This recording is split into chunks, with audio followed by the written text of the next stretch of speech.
জনাব চৌধুরী, বিভিন্ন সময়ে আমরা চট্টগ্রাম বিএনপিতে বিভক্তি দেখেছি, সেখানে এখন বিএনপির ঐক্য কতটুকু আছে?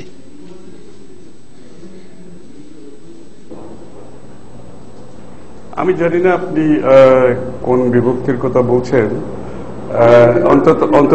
অন্তত গত এই 3.5 বছর ধরে চট্টগ্রামের রাজনীতিতে যে একটা নতুন ধারা সৃষ্টি হয়েছে একতার মাধ্যমে, এবং আপনি লক্ষ্য করবেন যে প্রথম নির্বাচনের পরে, বিগত নির্বাচনের পরে দেশনেত্রী বেগম খালেদা জিয়ার লালদিঘির জনসভা, পরবর্তীতে মেয়র নির্বাচনে বিএনপির জয়ী হওয়া, তার পরবর্তীতে পোলো গ্রাউন্ডের মাঠে চট্টগ্রামের সর্বকালের সর্ববৃহৎ জনসভা, আজকে দীর্ঘ 5 কিলোমিটার যে র্যালি হয়েছে লক্ষাধিক লোকের, সেখানে সবকিছুতে কিন্তু বিএনপির নেতা কর্মী সভায় একতাবদ্ধভাবে কাজ করেছে এবং কাজ করে যাচ্ছে। এখন দলের মধ্যে বিভিন্ন মতামত থাকাটা খুবই স্বাভাবিক।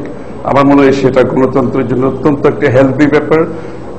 অবশ্যই ভিন্ন মত থাকবে, কিন্তু দেশের স্বার্থে যখন আসে, দলের স্বার্থে যখন আসে এবং মূল বিষয়গুলোতে সবাই একমত থাকছে এবং আগামীতেও থাকবে। কারণ হচ্ছে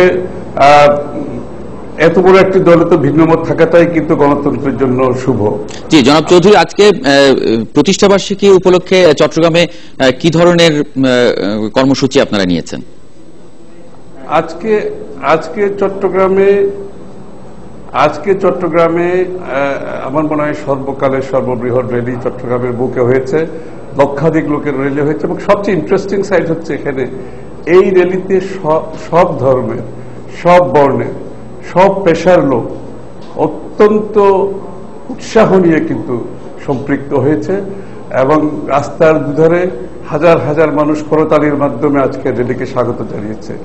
এবং এখানে সবচেয়ে ভালো দিক হচ্ছে এই র্যালিতে অত্যন্ত শান্তিপূর্ণ নিয়মতান্ত্রিকভাবে বিভিন্ন কার্টুনের মাধ্যমে, সঙ্গীতের মাধ্যমে আমরা আমাদের বার্তাগুলো জনগণের সামনে তুলে ধরেছি, এবং সাংঘর্ষিক রাজনীতি থেকে বের হয়ে এসে যে একটা নিয়মতান্ত্রিক রাজনীতি, সাংবিধানিক রাজনীতি যে গণতন্ত্রের অগ্রযাত্রাকে সহায়তা করবে, সেটা অনুধাবন করে বিএনপি যে নতুন রাজনীতির চর্চা শুরু করেছে। জনাব চৌধুরী, আগামী নির্বাচনে অংশ নিতে আপনারা কতটা প্রস্তুত আছেন? সরি, শুনলাম না। জি জনাব চৌধুরী, আগামী নির্বাচনে অংশ নিতে আপনারা কতটা তৈরি আছেন বলে মনে করছেন? অবশ্যই, হ্যাঁ